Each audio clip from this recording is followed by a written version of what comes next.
If you remember jogging ATSTs, Boba Fett's dangling legs, and riding a Rancor with cannons strapped to its back, then you grew up playing Star Wars Demolition. But was it any good? Well, in this video we're going to revisit this peculiar entry in the Star Wars game catalog and find out. But first, let's set the scene. It was the year 2000 and LucasArts were pumping out Star Wars games like droids on an assembly line. In that 1 year alone, the company released 8 video games. How times have changed. Now, during their transition to 3D, LucasArts often took inspiration from other successful games, which is how we ended up getting the likes of Dark Forces and Masters of Terraskazi. Following on in that trend, they turned to Twisted Metal, a popular vehicular combat game on the PlayStation. LucasArts saw an opportunity to bring the fast-paced, destructive gameplay into the Star Wars universe, replacing cars with iconic vehicles from a galaxy far, far away. The job of developing the game was given to Luxoflux, who had already made their own vehicular combat game Vigilante 8, and this would not be the last time Luxoflux made a clone of a successful series. But how well do they do with Star Wars Demolition? Well, let's dive in and find out. But first, a moment to thank this video's sponsor, Manscaped, the trusted name in men's grooming. This is the Lawnmower 5.0 Ultra White Hot Edition, and it's honestly the best trimmer I've ever used.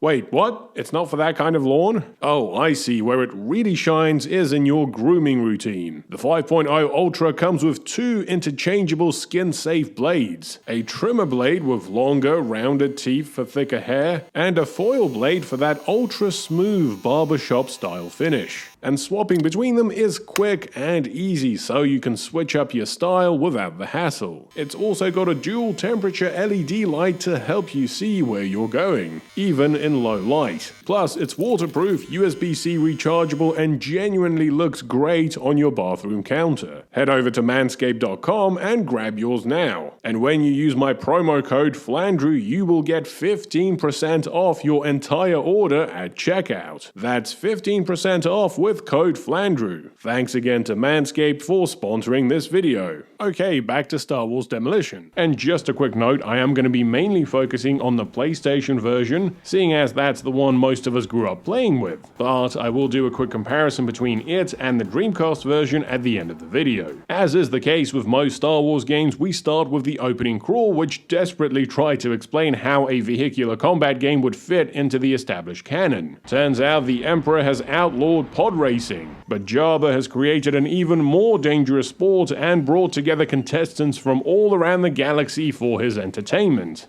Makes more sense than everyone suddenly deciding to throw hands. The crawl is followed by a pre-rendered cutscene which sees Boba Fett arriving at Jabba's palace, and there seems to be some kind of party going on. I love these background characters. Look, we've got a Rhodian stripper, Sebulba's head on some middle-aged guy's body. Hold on, is that Ki-Adi-Mundi? Well, I'm glad he survived at least. The cutscene ends with a short battle sequence between all of the playable characters with an emphasis on Aurra Sing. That's right, that one background character you saw for a second during the pod race. And fun fact, apparently she was actually supposed to have Zam Wesell's role in Attack of the Clones, but George changed his mind. Okay, let's get to the game itself, and I always thought that Demolition had a really cool menu set in Jabba's palace, although this Jabba does have a touch of the PlayStation 1 Hagrid about him. My favorite part has always been Bib Fortuna, who's let his hair down reading the names of the planets. The Doom Sea, Hoth, Naboo, Death Star 2.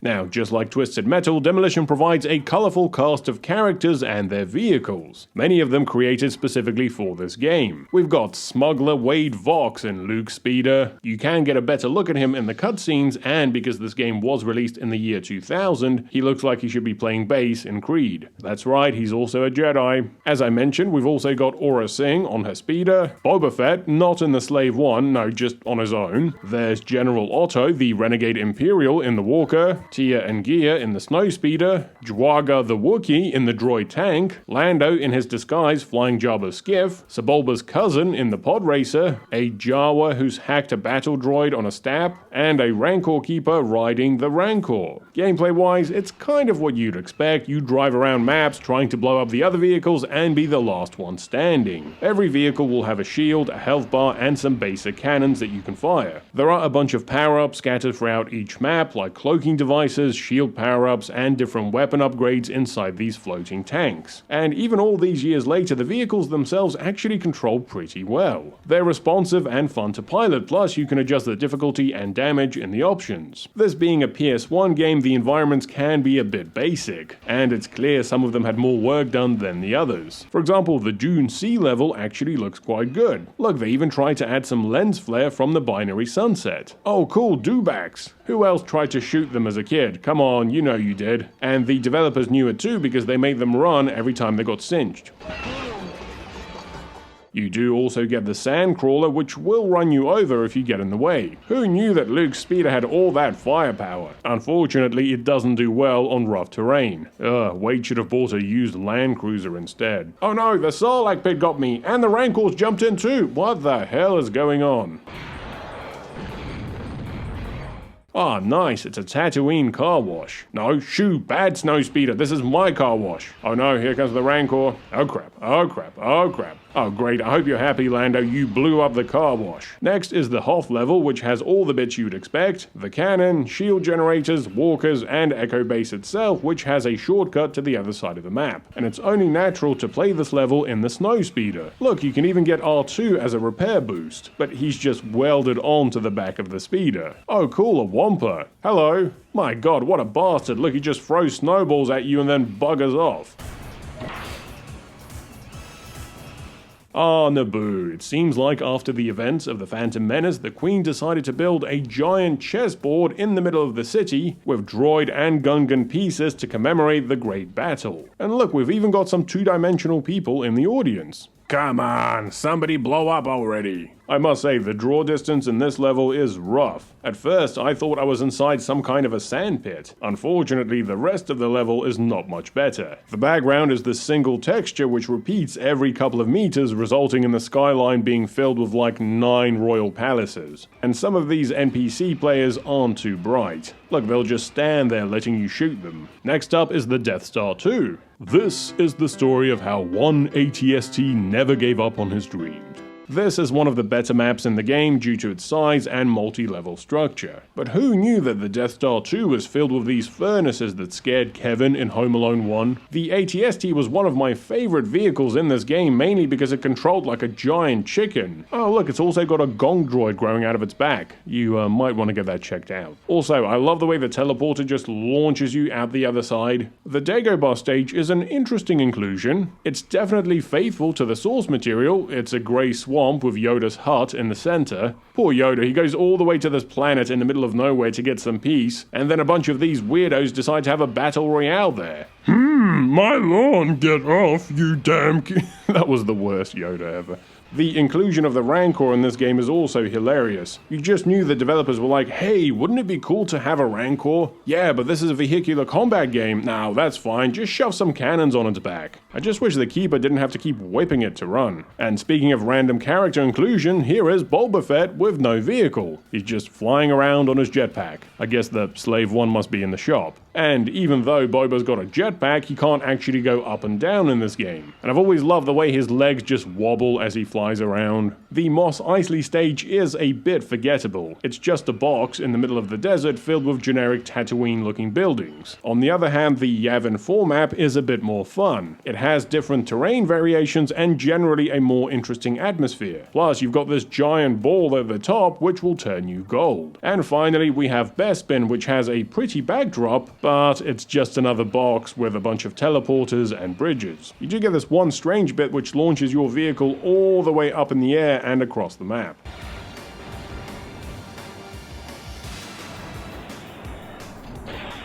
The variety of vehicles is nice, and I do like how they actually have different stats and feel unique to drive in most cases. But let's be honest, some of these vehicles are a lot more forgettable than others. Growing up, everybody wanted to pilot the droid Stab, but nobody cared for the desert skiff. Also, I like how they managed to include a pod racer. Poor Fred Sebulba, he must have just gotten a 4-year lease on his pod before Palpatine outlawed the sport. So naturally, he decided to mount some cannons on the front and went to work. Now, you are able to unlock 3 secret characters. These include Lobot in the Cloud Cart, Bosch in the speeder bike, or is that Leia dressed as Bosch? And everyone's favorite, Darth Maul, which ironically enough in the Disney canon would probably make a lot more sense. Also, it doesn't matter that he controls identically to the droid Stab, this was Darth Maul. See, Darth Maul! Oh no, he's being eaten by the Sarlacc. Now, each character has a special attack which they can execute by charging the main weapon. Most of these are some kind of big missile or rocket, but there are some fun standouts like the Pod Racer boosting into the enemy, the Rancor picking up and chucking vehicles, and Darth Maul whipping out the old double-bladed saber. And you can tell that despite being set during the original trilogy, the Phantom Menace influence is really strong in this game because it was released only a year after the movie. There are 4 single-player modes, a standard battle mode, a tournament mode, a high-stakes mode where you can wager money on yourself, and a droid hunt mode. In addition to unlocking new vehicles, beating the tournament mode will show a unique victory cutscene for each character. We've got Boba Fett chilling out, Boushh Leia saving the 2 speeder girls, the Wookiee selling his tank to the Jawas, Fred Sebulba finally winning a pod race, and the weirdest cutscene in the game, the Rancor victory which sees Jabba feed him one of the dancers while the Keeper just watches like a complete weirdo. But if you lose the tournament, you also get the loser cutscene for each of the characters. Most of them revolve around Jabba laughing his ass off as he humiliates them. Although I feel like some of these punishments aren't quite on the same level. For example, Lando has to eat one of his frogs, and the Rancor Keeper has to give Salacious Crumb a piggyback. Meanwhile, poor Fred Sebulba gets fed to the Sarlacc. Now, there is also a 2-player option which has all the same modes as the single player in addition to the co-op mode. Now, growing up, everybody had that one friend who had a copy of Star Wars Demolition, and you'd always make sure to get at least a couple of matches in every time you came around. Personally, I always found this game to be way more fun in multiplayer mode just because of all the wacky and over-the-top battles that you would end up getting into. That, and you'd always look at your friends half of the screen. Now, as I mentioned earlier, there was also a version released for the Dreamcast. Gameplay-wise, it's pretty much identical to the PlayStation game. The graphics are better, but only marginally. For example, there are still some major draw distance issues. Here is a side-by-side comparison.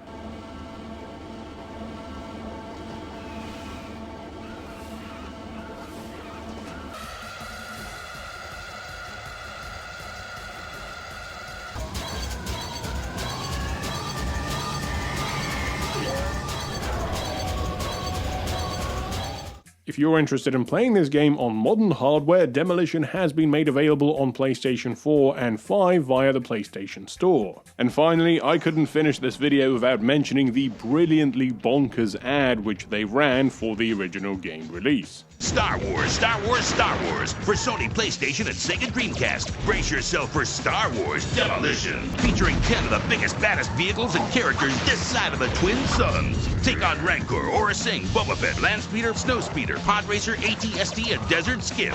Crush them in 2-player, tournament, high stakes, and hunt a droid. Command the heaviest firepower in the galaxy with laser cannons, concussion missiles, proton torpedoes, tractor beams, and thermal detonators. Journey to Dagobah, Cloud City, Tatooine, Death Star 2, and Hoth. It's demolish or be demolished, because it's an all-out fight to the galactic finish. Star Wars Demolition. Tell them Jabba sent you. And so there we have it, Star Wars Demolition. So, is this game any good? Well, yeah, but only in short bursts. The lack of game modes and somewhat limited stage selection does mean that the novelty of this game will run out after a few matches. However, all of the over-the-top vehicles and weapons mean that the few matches you end up playing are going to be filled with fun and bizarre chaos. But that's just my take. Please let me know your memories of Star Wars Demolition in the comments below. What was your favorite stage, favorite vehicle, and how many times did you push your friends into the Sarlacc pit? As always, thanks for watching. Please consider supporting me on Patreon, and a big thanks to my existing patrons. If you've enjoyed this video, then please remember to like, subscribe, and hit the bell. Thanks for watching, and I'll see you next time.